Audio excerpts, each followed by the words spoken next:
Hi, welcome to PolyOriginals with Fiona Abel-Smith. Today I thought we'd do a nice little cane using the Skinner blend, which comes out in a nice diagonal geometric pattern. This is a big pattern, and then if you reduce it further and change the shape you can get a smaller pattern. I call this the blurred geometric cane because from a distance it can have a slightly blurry effect. This is a free PDF tutorial that's been on my website for many years, but I thought I'd do it in video format just to give you more of an idea what to do. So if you like this one, you can always then go to my website afterwards and find all the details in a 2-page PDF format that you can print out. What we need for today, not very much. Quite basic tools this one, and say quite a simple cane to do. You need a tissue blade. I always use a blunt-ended knitting needle to smooth any gaps between the joins in my pieces, so that's always helpful to have. A roller of some type, either straightforward or a brayer roller. And then just various shapes to cut out any pattern you want to do at the end. A bit of deli wrap to help give you a nice rounded shape when you cut out your pieces. I always use a piece of hardboard to press down on the cutters to save my hands. And then this is just a piece of baking parchment, which I use a lot whenever I'm working with a piece I'm about to cut out, or a bit of kaleidoscoped clay, because you can then turn it around and work with your piece as you go. The colours I've used are very bright, and I've done this in part so that you can see what I'm doing on the video. When you're doing it yourself, you can use much more muted colours and also colours that are closer to each other on the colour spectrum. Whenever I'm doing any form of kaleidoscoping, I always tend to have at least one light shade and one dark shade. And then these two tonally are very similar, but that's the nice light one and that's the dark one. So what I'm going to do is I'm going to do a Skinner blend with those two. I'm going to put a piece of white in between and a Skinner blend with those two and put a white in between those. Now today I'm using Fimo Professional clay, but all the brands of clay work well with this technique. So I'm going to start with my yellow and blue, and I've put this clay through the pasta machine on setting number 3 on mine, which is the third setting down. And all I'm going to do is I'm going to take my tissue blade and cut diagonally through them. Not quite to the ends. I've offset here. You can see I've got an extra piece here, and you just take one piece, turn it upside down, take the other piece, turn it upside down. Then I'm going to flip that one up that way and that one up that way, and then just leave a gap because I've already done 2 layers of white here. And I'm just going to slip that in between just to give me a bit of break between those colours when I do the blend. Now where I put the yellow and the blue together, I'm going to get a slight bit of green where the two mix, but because I've put the white through, it'll just help ease the colours as they go through, and it gives you a slightly lighter mix. And I tend to do this a lot on all the Skinner blends I'm doing.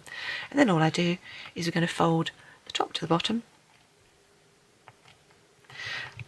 and that starts to bring your blend together. And then because it's a Skinner blend, I'm going to put the whole thing through my pasta machine, fold first on a one thicker setting than I've got this clay through, because I've got 4 layers of clay here.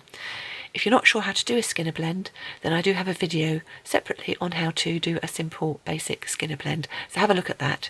And in the meantime, I'm going to fast forward to where we've got this Skinner blend done. Okay, so my Skinner blend's done, and we've got that nice mix from the yellow through to the green and through to the blue. And all I'm going to do is I'm going to take my tissue blade and cut roughly down through the middle of the 2 pieces. And then take the 2 and lay one on top of the other. And then I'm going to put them back through the pasta machine, this yellow end first, and I'm just going to pinch down. And once I put it through once to get a nice long strip, I'm going to put my pasta machine down to its second thinnest setting, turn the wheel a couple of times to make sure that there's no clay stuck underneath, and then put it back through to give myself a really nice long thin piece. So here we go. Got my nice long thin piece of the clay all nicely put through the pasta machine.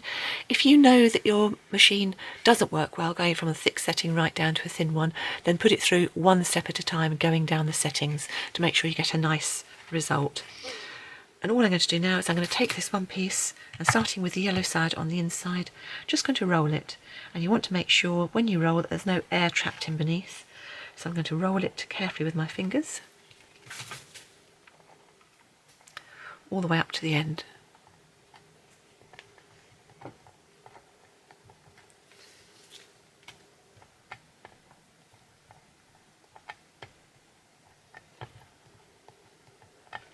If your clay starts to get thinner and this is wider, you can actually push it in at either end until it makes it thinner. If the reverse is true, then you can actually lengthen this. So always work with the length of the piece you're adding your roll to. So you make sure as you're going through there's no air bubbles trapped inside.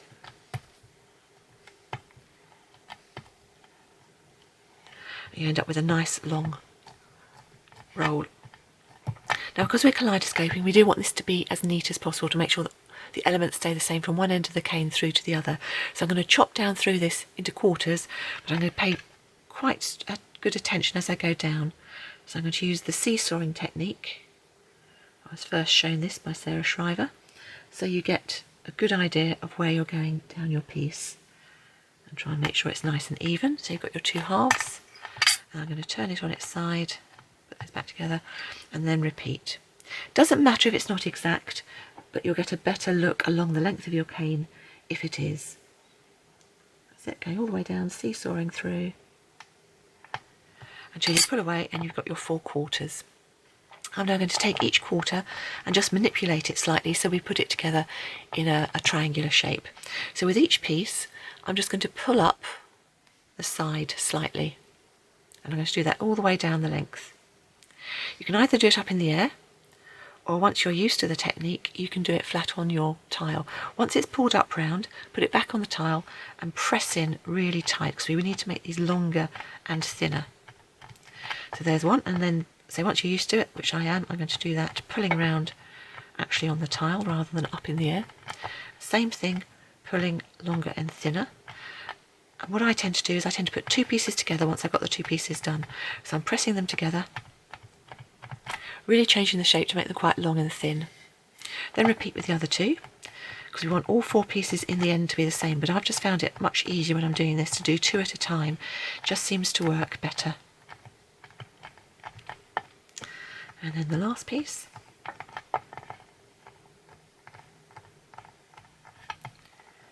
Again, push in to make them thinner. Put your 2 pieces together, and you want these to go longer and thinner to match the 2 you've previously had. And when you're happy you've got all 4 pieces, put all 4 together. And I'm only pressing at the bottom at the moment, because what we want to do now is we want to pull this top bit into a triangular shape. Again, doesn't matter how you do this, but try and make sure it's even all the way along the whole piece. So I'm just going to pull those 2 pieces to create a roughly triangular shape. Let me pull it up there, and you can see we're roughly triangular. So we now need to reduce this, and that means making it longer and thinner but maintaining the pattern through. And I tend to find that reducing in a triangular pattern is quite easy, and as you work around each of the shapes and pull it along, you'll find you end up with an equilateral triangle whereby each side is the same length along here. Every so often don't forget to turn it round, because you'll find that your hand has a tendency to make one end larger than the other. If you notice, I do tend to use both hands, going one way and then back down the other. And we want this to be sort of quite a good length as we go, because we're going to chop it in half. But what I also want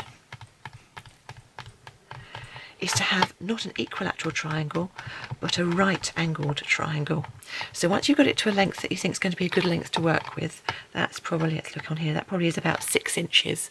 So I've got my measuring sheet or grid here on the thing, so I can see how much long it is. I need to change this shape into a right angle. So what I want to do is, where this yellow is, rather than being, this is actually be about 60 degrees at the moment, I need to take that into 90 degrees. So the way I always think about it is that if I lie that side flat, then this side needs to come out this way a bit. So I do that by putting it flat down there, so I've got the yellow side either to you or away from you, whichever you want to do. And then I try to imagine that this plane, rather than coming away at an angle, has to sit upwards like that. So I literally press the clay all the way along, creating more of a right angle, so that that side with the yellow at the bottom is now sitting upright. And then I repeat on the other side. So turn this one over, so this has got to do exactly the same. So this has got to be pressed over So effectively I'm making all this blue side on the back here longer. And then we'll see what we've got. It won't be perfect, but can you see the difference now? That is now getting up close where my fingertips meet to being a right angle. So I'm just going to go along that length, just pulling it ever so slightly wider. So I have a nice right angle all the way along. And now I can check in that it's roughly the same width all the way through. I can now chop that in half. So I'll start, let's say start at 10 on my board, it goes up to 28. So that's 14s and middles, about there. And what I then get is the pattern like that. And what I want to do is to put those two pieces together so that I have a flat piece on the bottom. Now do go down and make sure your pieces are nicely put together. We're obviously going to get wastage on this end, that is fine. And what I'm going to do is I'm going to press that piece down flat because I want the bottom of that triangle to be completely flat. Okay, I'll just lift that up to show you. And that's what we want.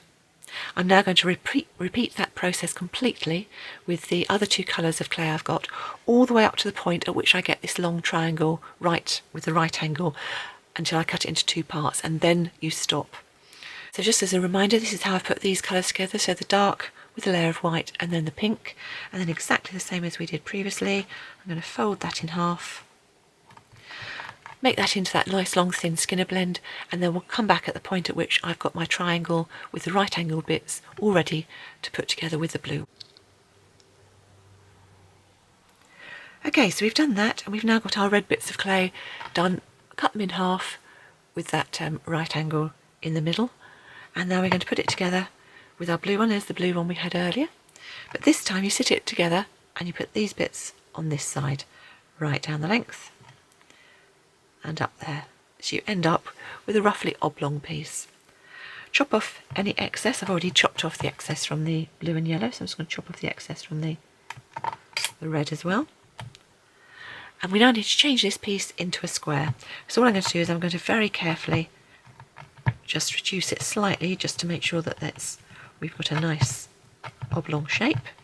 And we want this probably to be about certainly 3 inches, 7.5 centimetres in length, which will give us a nice length to work with when we chop it in half. So let's just see how we're doing. Yes, that's about right. So if we put it there, 1, 2, 3, 4, 5, 6, 7, 8. So we can chop down the middle.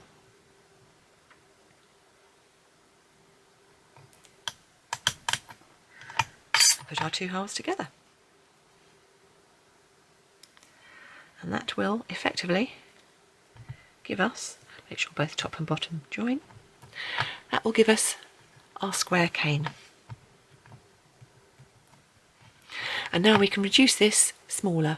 So we're going to make it longer along the length, probably do it's about twice the length, and then we can start manipulating it. So to reduce it down, I'm just start with just pressing in along the edges, using both my hands. Every so often I'll put it flat on my tile and pull up the sides to make sure that the sides are even. And then we're just going to keep pulling. And I'm just pressing in, just making sure I'm keeping it as even as I can. Every so often turning it on the end to make sure that the ends, I'm not getting too much distortion or losing too much clay. And I'm just pulling it as I go. And once it gets smaller, then you can start working along the length. Again, don't forget every so often to turn it around the other way, because as I say, your hands have a tendency to move or be stronger in one direction than the other, and every so often I'm just going to put it down. And what I'm doing, when I put it down flat on the tile, what I'm making sure is that if the bottom sticks nicely, I'm actually pulling across all these corners to make sure that they all sit nicely down and that I'm not losing too much clay as I go in the distortion on either end. So once we've got it to a shape that's quite nice and workable, so it's about that 2.5 inches or as you know, about 8 centimetres, 2.5 inches, something like that. What I'm going to do is I'm going to change the orientation of this. So if we just chop slices of this at the moment, you'd have quite a nice pattern. You'd have the diamond in the middle, and this would create a square where it joined up on the corners. But I'm going to change the orientation. So at the moment, everything that's a corner is going to become a flat side, and everything that's a flat side where the joins are, can you see there's a seam down here, seam, quite easily on that one, the blue one, they're going to become the points. And you do that by pressing down with your thumb and fingers all the way along the length of the cane. So making a squash diamond shape, and then repeat on the other side all the way along the length of the cane. Once you've got it going, and you can see where your flat sides are going to be, then you can start putting it down on your tile or work surface, and that will give you help. So I'll start with this one because I know that this blue here needs to be a corner, and I've got a seam here that needs to be a corner. So you can just press down with your thumb, and because you're pressing flat, then automatically the underneath bit will also start to go flat. And just keep going down, always looking to where the seams are, because those seams will now become your corners. And once you get it going a little bit, you can start rotating it and using your hands to press it down. Now you will always get distortion on either end at this stage. So I'm just repeating as I go, reducing down, turn every so often, constantly looking to where those seams are, making sure the seams are now on the corners. And if you get to a stage where it's useful, you can either use your ordinary roller or your brayer roller, and just roll along the side. Make sure you've got a nice flat even piece.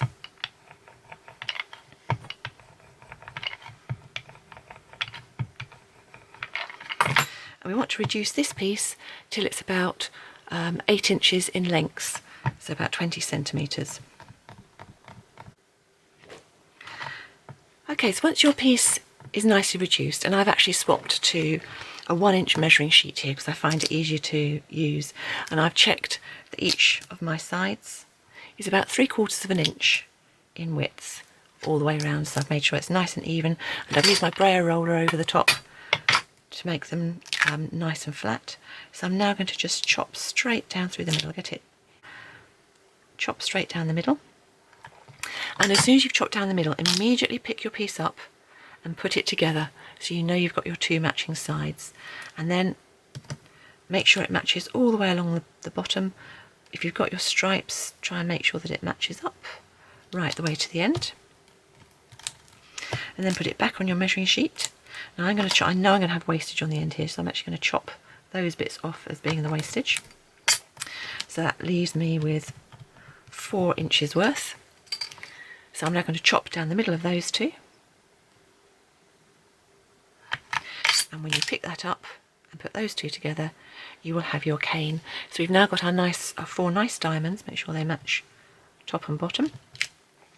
And that makes a really nice pattern. If I reduce that down, you will end up with something, a nice big pattern along these lines, except obviously I don't know whether you've spotted, but I've reversed it in this one. This one I had the red on the inside when we put the first 2 pieces together, and the yellow on the outside, and this one I've done the reverse. So you can either keep it big like this or reduce it down to get a smaller pattern. So I'll just reduce this one down for you in exactly the same way as we just did, just to show you the pattern you then get when you put that one together. Okay, so I reduced that cane till it was about that size in diameter, took off a chunk, reduced that further until it came to that size. Then I've taken several slices off that one, added it to some scrap clay on the back, and you get a pattern like that. Now whilst that is very nice, one thing I notice when I'm doing this, and this is say one of the tips of the techniques, we've got a very square pattern here. So if you look, you've got effectively a square in the middle there and a cross sitting upright in it. And that's the same I did with the other pattern where it was the other way around. But if you look again here, wherever you've got a square, the cross goes through the middle of it. And the same here, even if you make it much smaller, wherever you've got a square, the cross goes through the middle.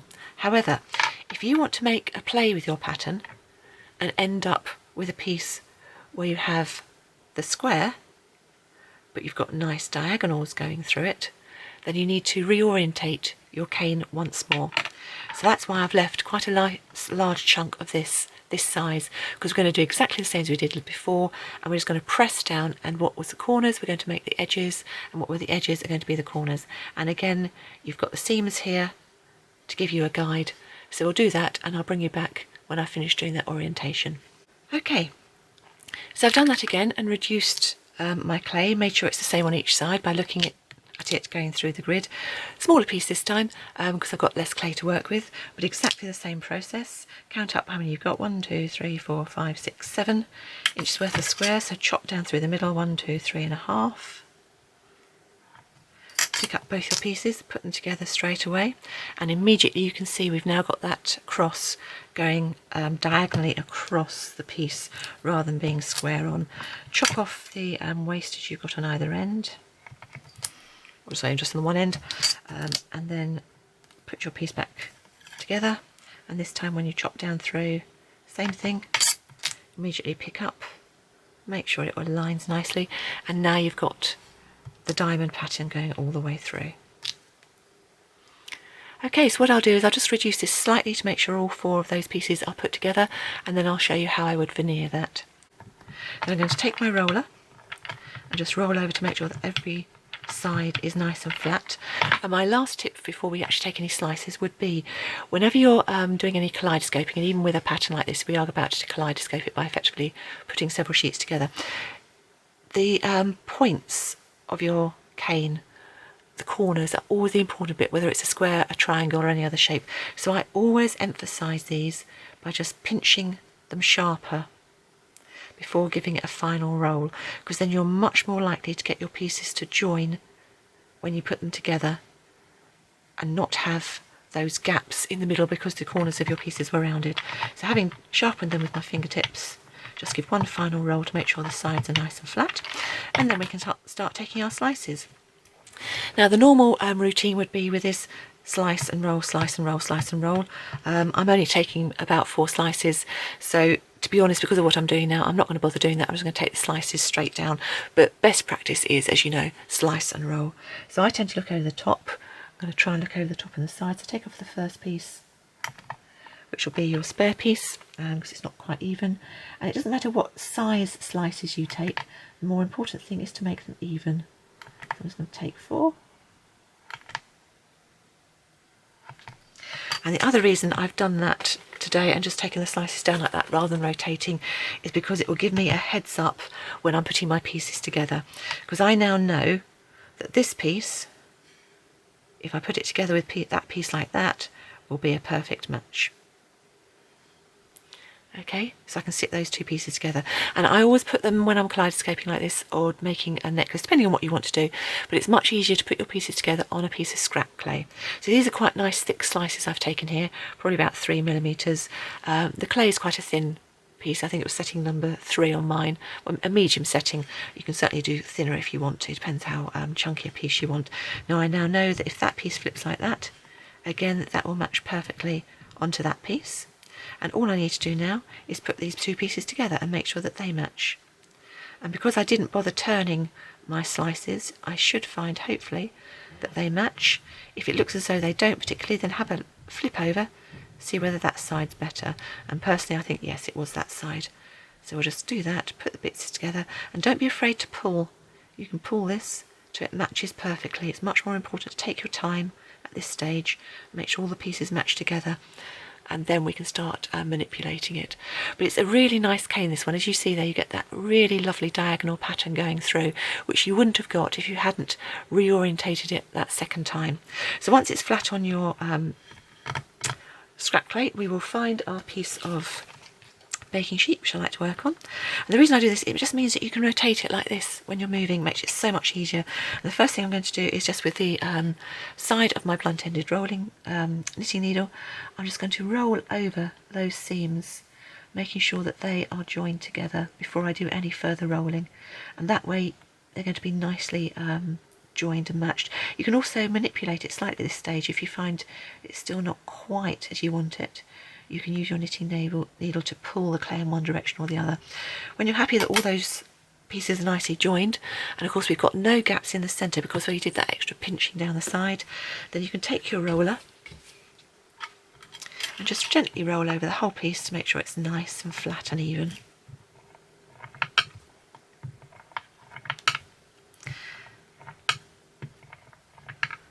So take your time just rolling over it.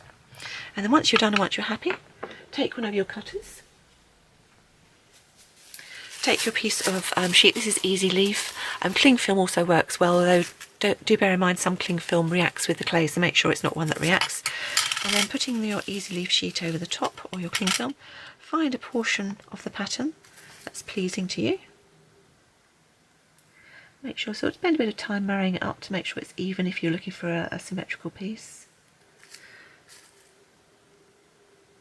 And then this is where I use the hardboard to save my hands. I'll use the hardboard just to press down on the cutter.